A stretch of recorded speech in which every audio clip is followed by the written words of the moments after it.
ಆಗಿ ಹೇಳಿದ್ದೀರಾ, ನನ್ನ ಜೊತೆ ಒಂದು ಸಾಂಗ್ ಮಾಡೋಣ ಇಬ್ರು ಸೇರ್ಕೊಂಡು ಅಂತ ಹೇಳ್ಬಿಟ್ಟು. ಸೊ ಮಾಡ್ತೀರಾ ಮುಂದಕ್ಕೆ? ಏನಾದರೂ ನಿಮ್ಮಿಬ್ರದ್ದು ಏನಾದರೂ ಒಂದು ಸಾಂಗ್ ಎಕ್ಸ್ಪೆಕ್ಟ್ ಮಾಡ್ಬೋದಾ ಅಂತ? ಹಾಂ, ಮಾಡ್ತೀನಿ, ಖಂಡಿತ ಮಾಡ್ತೀನಿ. ಅವ್ರು ಹೊರಗೆ ಬಂದ ತಕ್ಷಣ ಆಯಿತು, ಅವ್ರದ್ದೊಂದು ನನಗೆ ಒಂದು ನನ್ನದೇ ಆದ ಒಂದು ತಲೆಯಾಗೈತಿ, ಹಿಂಗೆ ಮಾಡಬೇಕು, ರಕ್ಷಿತಾಗಿ ಇಂಥ ಸಾಂಗ ಸೂಟ್ ಆಕೈತಿ, ಇಂಥ ಸಾಂಗ ಮಾಡಬೇಕು ಅನ್ನೋದು ತಲೆಯಾಗ ಹೋಯ್ತಿ. ಅವಳು ಬರಗುಟ್ಟಿಗೆ ರೆಡಿ ಮಾಡ್ತೀನಿ. ಉತ್ತರ ಕರ್ನಾಟಕ ಎಲ್ಲ ನನ್ನ ಜನತೆಗೆ, ನನ್ನ ಪ್ರೀತಿಸೋ ಜನತೆಗೆ ಎಲ್ಲ ಕಡೆ ಹರಡುವಂಗೆ, ಎಲ್ಲ ಕಡೆ ಇಷ್ಟ ಆಗುವಂಗೆ ಅಂಥ ಸಾಂಗ್, ಒಳ್ಳೆ ಸಾಂಗ್ ಮಾಡ್ಕಿಸಿಂದ ಪಬ್ಲಿಸಿಟಿ ಮಾಡ್ತೀನಿ ಅಂತ ಹೇಳಕ್ಕೆ ಇಷ್ಟಪಡ್ತೀನಿ. ತುಂಬ ಬೇಜಾರಾಗಿದ್ದೀರಾ ಮನೆಯಿಂದ ಆಚೆ ಬಂದ ಮೇಲೆ. ಸೊ ಈ ಡಿಸಪಾಯಿಂಟ್ಮೆಂಟ್ಗೆ ಒಂದು ಹಾಡು ಹೇಳ್ಬೋದು ಅಂತಂದರೆ ಯಾವ್ದು ಹಾಡು ಹೇಳ್ಬೋದು ನಿಮ್ಮ ಜನರಿಗೋಸ್ಕರ ಮಾಡೋಣ ನೀವು? ಜನರಿಗೋಸ್ಕರ ಹಾಡೋದೇನಂದ್ರೆ, ಯಾಕಂದ್ರೆ ನನಗೆ ಅಲ್ಲಿ ಹೋಗಿಸಿಂದ ನಾನು ಕಿಚ್ಚ ಸರ್ ಅಭಿಮಾನಿ ಮೊದಲನೇದಾಗಿ. ಎರಡನೇದಾಗಿ ಅಲ್ಲಿ ಅವರು ಬಿಗ್ ಬಾಸ್ ದನಿ ಕೇಳಿಕಿಸಿಂದ ಅವ್ರದ್ದು ಅಭಿಮಾನಿ ಆಗಿಬಿಟ್ಟಿನಿ ರೀ. ಯಾಕಂದ್ರೆ ಅವ್ರದ್ದೊಂದು ವಾಯ್ಸ್ ಕೇಳಕ್ಕೆ ಒಂಥರ ನನಗೇನೋ ಒಂದು ಎನರ್ಜಿ ಕೊಟ್ಟಂಗೆ ಆಗ್ತದೆ. ಮಾಳು ಅಂತ ಕರೆದಾಗ ನನಗೊಂಥರ ಮೈ ಕೂದಲೆಲ್ಲ ನೆಟ್ಗೆ ಹಾಕಿದ್ದು. ಯಾಕಂದ್ರೆ ಅಷ್ಟು ಚಂದ ಕರೆ ಅವ್ರ ಬಗ್ಗೆನೇ ಒಂದು ಹಾಡಂತ ನಾ ಅಲ್ಲೇ ಕೂತು ಬರೆದದ್ದ. ಅದು ಯಾವಪ್ಪ ಅಂದ್ರೆ,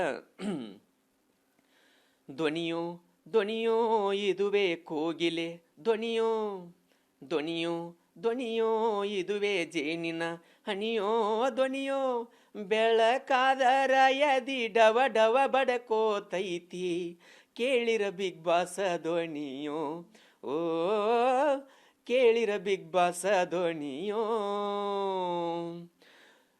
ಕಾಣದ ದೇವರು ಬಿಗ್ ಬಾಸು ಪಾದರು, ಕಾಣುವ ದೇವರು ಕಿಚ್ಚ ಸುದೀಪ್ ಸರು.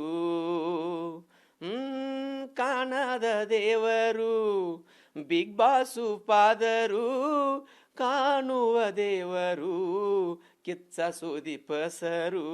ನೀವು ಆಡು ಮಾತು ನಮಗೆ ವೇದ ವಾಕ್ಯ, ನಿಮ್ಮನು ನಾವು ಪಡೆದ ಅಪರೂಪದ ಮಾಣಿಕ್ಯ.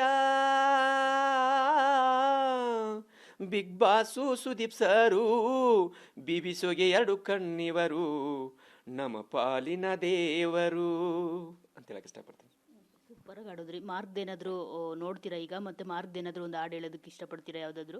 ಅಂದ್ರೆ ಈಗ ಇದನ್ನ ಪ್ರೋಮೋ ವಿಡಿಯೋ ಅಷ್ಟು ನೋಡಿದ್ರಿ.